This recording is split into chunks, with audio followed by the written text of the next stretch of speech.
Hello and welcome back to another FPL video. For today's video, as some of you may already know, Fantasy Football Hub have a fantastic team rating service which essentially allows their AI to rate whatever team you want to submit. You can upload screenshots or just put your team in as normal and it will give you a rating out of 100. Now you would have seen a lot of popular creators using this tool, obviously those who are linked with Fantasy Football Hub. However, this is not in any way an advertisement for Fantasy Football Hub, but it is definitely a very useful tool and a great website as well. So today for this video we're going to be looking at the team which AI gives 100 out of 100. And so getting into things, we are starting things off with our defenders. Now clearly the AI really likes a big at the back team because there is a lot of expensive defenders in here and a lot of big boys when it comes to point scorers in defence. So you'll notice Jordan Pickford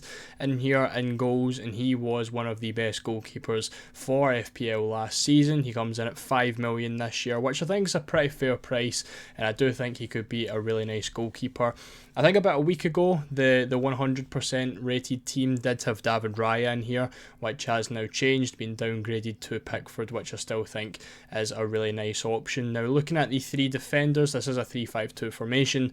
In defence we have Trent Alexander-Arnold, we have Vardiol, and we have Gabriel as well. Now debatably the three best defenders you can get in the game, and a very, very hefty price for the three of them as well, coming in 19 million of the total budget. Now while I would say this is obviously no real complaints about this defence, and it's easily one of the best defences, if not the best defence you can get in the game, it is a lot of money to be spending on defence. And obviously last season there wasn't too many clean sheets going about and the defenders didn't really seem as worth it. And obviously this defence this year as well, the defenders at 4.5 million are providing some really nice value. Now you'll see on the bench as well, we've also got Barco and Fast as well. Now as far as I'm aware, the bench doesn't come in to the actual team rating as just the starting 11, so there's no real worry about that. When you're really looking at the bench, it's just about the price points, so it can really be any goalkeeper you want. You'll see Fabianski for me and any 4 million defenders. We can look at that in a future video, however, when we're looking at other defenders to use. But yeah, so big at the back for this team, definitely a strong start, but obviously that means you're going to have to pull back on the budget when it comes to the midfielders and attackers. So looking at the midfielders, you will see a very, very strong midfield. We have Salah, Saka and Son, three big premiums who are expected to do very well. And of course you will notice a bit of a surprising pick in there with Ben Brereton Diaz for Southampton. Now he is only at 5.5 million, they are predicting him as the best 5.5 million midfielder. Looking at the fixtures, it's some decent fixtures for Southampton, but you've also got to remember this is a newly promoted Southampton team, and you don't really know what to expect from them, so I do feel like it is a bit of a gamble. You'll notice Newcastle in there in the first game, also followed by Nottingham Forest, Brentford, a tough game against Man United, and then a game against Ipswich as well. Now he is predicted to have 23.2 points over the first 5 games, which does actually put him up there with the likes of Phil Foden and Nkunku for the first 5 games. So if you're someone sitting there with Nkunku right now, you could potentially save $1 million by going for Brereton Diaz instead. So while on paper it wasn't someone who I initially would have picked for my team, as someone that AI does predict to do quite well off the start. And then of course we've also got Eze in there, who is a very popular pick for this season. Now speaking more on Eze, he is actually the 4th highest for predicted points in terms of midfielders, which does put him above the likes of Saka, who's also in this team, and the likes of Kevin De Bruyne, who is another 2.5 million on top of what Eze's price is at 7 million. So if you don't have Eze, he definitely looks like one of the best budget options for midfield this year.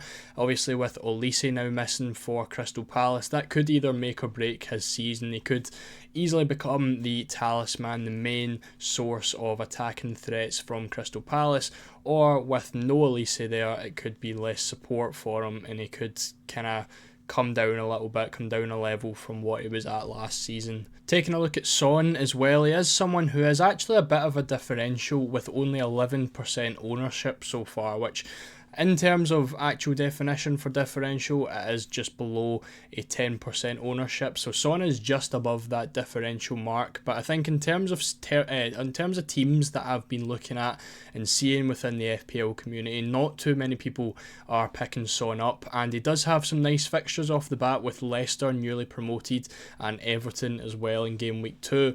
Now obviously comes to some more difficult fixtures with Newcastle away and Arsenal at home. Now, while these do look like difficult fixtures, this is a North London derby when you're looking at that Arsenal fixture, and it is a home fixture as well. And Son doesn't have the worst record against Arsenal. You can see 7 goals and 2 assists in the 18 appearances that he has made against Arsenal. So while yes, it is definitely one of the more difficult fixtures and probably not one that you would really want to be targeting too much, I wouldn't go totally against him and say that he's not going to be, or he's definitely not going to score in that match, because I definitely think it's possible, and I think the home fixture could really make a difference with that one. Now in attack, we do not have Haaland in this team. AI clearly thinks that putting the budget elsewhere, for example in the midfield, is going to be more effective than going for Haaland. So we've got Isak and we've got Chris Wood as well, and then obviously the bench doesn't matter as much, so I have Jebison in my team. Now with Isak and Wood, again, 2 very, very nice players. Wood is someone, personally, I'm not really feeling too much. I do think his minutes could be quite managed a little bit. There's obviously got the likes of a Awoniyi for Nottingham Forest as well, who is a fantastic forward, but Chris Wood's clearly the pick for AI and definitely has been the pick for a lot of people as well. So that is the team there, and obviously with no Haaland in this team, it is going to be something that we are going to have to kind of keep an eye on. Even though AI seems to rate it as a 100%, I think no Haaland does put me personally off it a little bit. I think you could maybe obviously downgrade the defence to a couple of other players, and then potentially upgrade maybe Chris Wood to Haaland, but you're really having to try find 9 million from somewhere, which is a full premium option to try and get Haaland in this team. So you would be downgrading quite a lot of players. Now it does look like a really nice team. I think for me, I definitely would be wanting Haaland off the start. Obviously the fixture against Ipswich away from home is one that I would want to be targeting. Obviously the difficult fixture for Haaland you would imagine would be the Chelsea game in game week 1, but however last time Man City played Chelsea away, Haaland picked up 2 goals and an assist, and then if you've been keeping up with pre-season, he also scored a hat-trick and a 4-0 win against Chelsea as well. So while it looks like a pretty difficult fixture on paper, I definitely would be hiding behind the couch a little bit watching Haaland in that fixture, especially against Ipswich as well in game week 2. So if Haaland's going to score 1 or 2 against Chelsea, who knows what he's going to get up to in game week 2. So that is the only problem I can see with this team. Obviously the defence you would label as probably spotless. That is probably the best defence you could get if you had an unlimited budget. That's probably what you would be going for.